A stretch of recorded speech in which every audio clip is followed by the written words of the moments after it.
সেনগুপ্ত পরিবারকে আবার আগের মতো করার জন্য লাবণ্য সেনগুপ্ত নিজে আবার ফিরে এলো। হ্যাঁ বন্ধুরা, গল্পের মোড় আবার ঘুরে গেল। তোমরা দেখতে পারছো অনুরাগের ছোঁয়া ধারাবাহিকের আগামী পর্বগুলিতে এমনটাই হতে চলেছে। সূর্য দীপাকে চিনতে পারে না। দীপা মনে মনে বলে, কি হয়েছে ডাক্তারবাবু? এরপর দীপা রূপাকে বলে, রূপা রূপা বলে ডাকলে রূপা ভুল বুঝতে শুরু করে। দীপা এসব দেখে একদমই আলাদা রকম একটা ভাব করতে থাকে। দীপা বলে, বাবা মেয়ে অভিমান হয়েছে, বাবা মেয়ে দুজনেরই অভিমান হয়েছে, আমি জানি। এদিকে দীপা তো আর জানে না যে উর্মি সূর্যকে ঔষধ খাইয়ে এমনটা করেছে। এরপর একজন ভদ্রলোক এসে বলে যে আপনারা কে কী খাবেন, আপনাদের জন্য কী নিয়ে আসবো, চা না কফি? তখন জয় বলে, আমার জন্য চা। উর্মি বলে, আমার কিচ্ছু লাগবে না। এরপর যখন সূর্যকে জিজ্ঞেস করে তখন দীপা বলে, ব্ল্যাক কফি উইদাউট সুগার। এটা শুনে সূর্য হেসে হেসে বলে, সরি ম্যাম, উনি আমাকে বলছেন, আপনাকে নয়, আপনার জন্য তো নয়। এই কথা শুনেই রূপা মনে মনে বলতে লাগে, বাবা মায়ের সাথে এই রকম ব্যবহার করছে কেন? শুধু আমাকে আর মাকে চিনতে পারছে না, অথচ সবাইকে চিনতে পারছে। এটা কি করে হয়? একটু পরে উমেশবাবুও ওখানে চলে আসে। আর ঠিক তখনই সূর্যর কিছু কথা মনে পড়ে যায় এবং আর পড়তে পড়তে জয় বলে, বা দাদাই দাদাই এরকম এরকম করিস না। সূর্য বলে, ভাই এই লোকটাকে আমি কোনো এক জায়গায় দেখেছি, ও আমাকে আটকেছিল। আমি আমি এ লোকের সাথে ব্যবসা করব না, এ লোকটা বাজে লোক, আমি এর সাথে ব্যবসা করব না, ভাই চল এখান থেকে, আমি চলে যাব। এরপর সূর্য ওখান থেকে চলে যায়। এরপর ওখান থেকে সবাই চলে গেলে রূপাও রেগে গিয়ে ওখান থেকে চলে যেতে চাইলে দীপা বলে, রূপা তুই এমন কেন করছিস মা? তুই আমার মেয়ে, তুই আমার সব কিছু, তুই পাল্টে গেলি মা। এরপর রূপা বলে, তুমিও তো পাল্টে গেছো মা, নিজের মুখটা একবার আয়নায় দেখেছো? এরপর দীপা বলে, রূপা তোর সাথে আমার অনেক কথা আছে মা। তখন রূপা বলে, আজ আজ মা।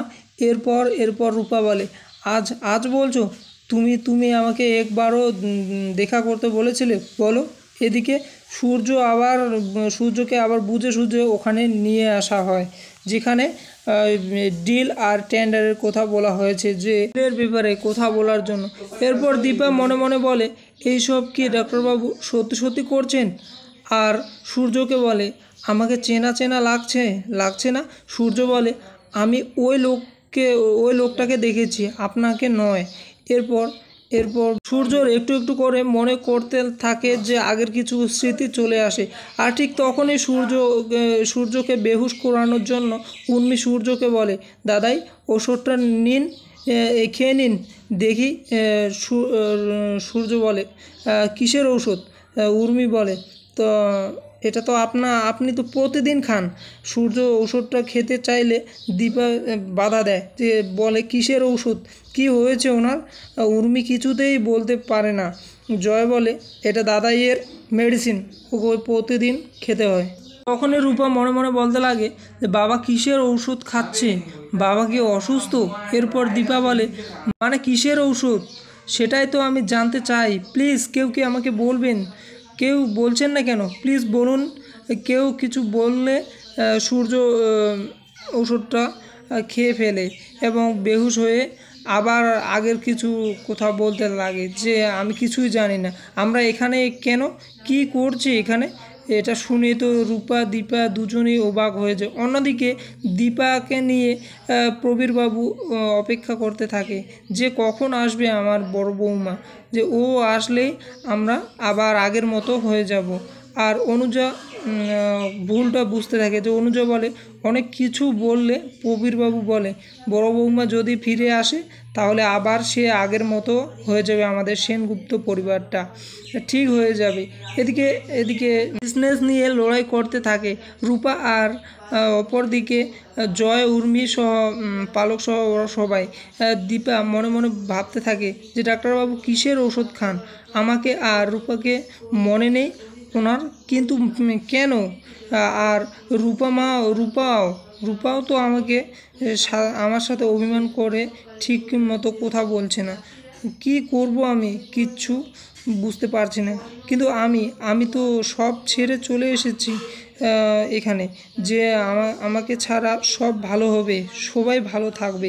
কিন্তু না, আমার হিসেব তো কিছুতেই মিলছে না।